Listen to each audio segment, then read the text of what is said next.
ये नाम पढ़ा आपने? जसुली सौक्यानी।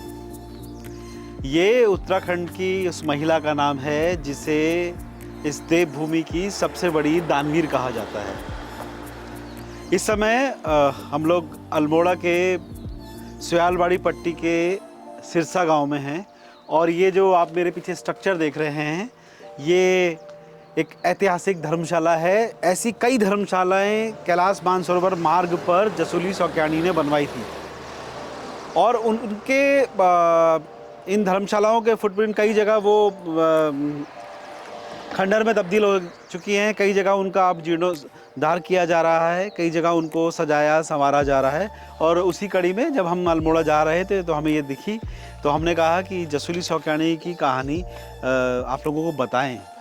और ये इसलिए भी बताना ज़रूरी है कि आप सोचिए कि क्या सोच रही होगी कि जो लोग तीर्थयात्री आते हैं उनके लिए रास्ते में रहने के लिए कुछ पड़ाव होने चाहिए, और ऐसे पड़ाव कुमाऊं में हर जगह मिलते हैं। आप अपने काम से कितनी बड़ी पहचान बनाते हैं उसका एक एग्जाम्पल ये धर्मशाला है। जसुली सौक्यानी का जो कालखंड है वो 1805 से 1890-95 तक बताया जाता है और इस दौरान ऐसा माना जाता है कि उन्होंने 300 से ज़्यादा धर्मशालाएं बनाई।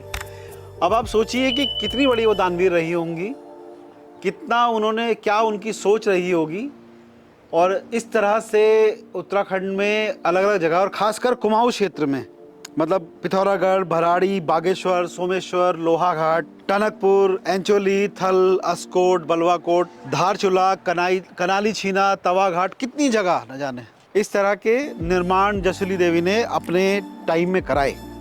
उनका जो संबंध था वो धारचूला के जो दारमा वैली जिसे हम कहते हैं ना, पिथौरागढ़ ज़िले में, वहाँ से था और वहाँ दातू गाँव, तो उनको जसुली दाताल भी कहते हैं कई लोग।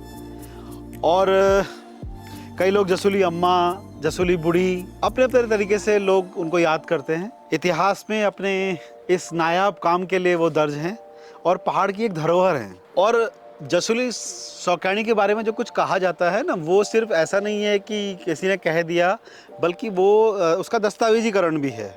1870 में अल्मोड़ा में कमिश्नर हुआ करते थे हेनरी रेम्जे। उन्होंने अपने जो ट्रैवल जितने भी डायरी लिखी हैं उनमें जसुली सौक्यानी के इस काम का जिक्र किया है और कई अच्छी कहानियां उनके बारे में। तो जो लोग उनके बारे में बहुत कुछ जानना चाहते हैं वो गूगल पे जाएं, बहुत कुछ मिलेगा जसुली सौक्यानी के बारे में। और हमें अपने जो आने वाली पीढ़ियां हैं उनको इस तरह की कहानियां दिखानी भी चाहिए। हमने एक छोटी सी जानकारी जसुली सौक्यानी के काम के बारे में दी, लेकिन लोगों को जानना चाहिए, उनके बारे में पढ़ना चाहिए, क्योंकि वो हमारे इस देवभूमि का एक ऐसा नाम रही हैं जिनको सबको जानना चाहिए। बहुत कम लोग हैं जानते हैं, जबकि ये सारी चीज़ें ये हमारी धरोहर हैं और इनके बारे में जानना चाहिए, पढ़ना चाहिए और अगर हो सके तो घूमकर देखना भी चाहिए।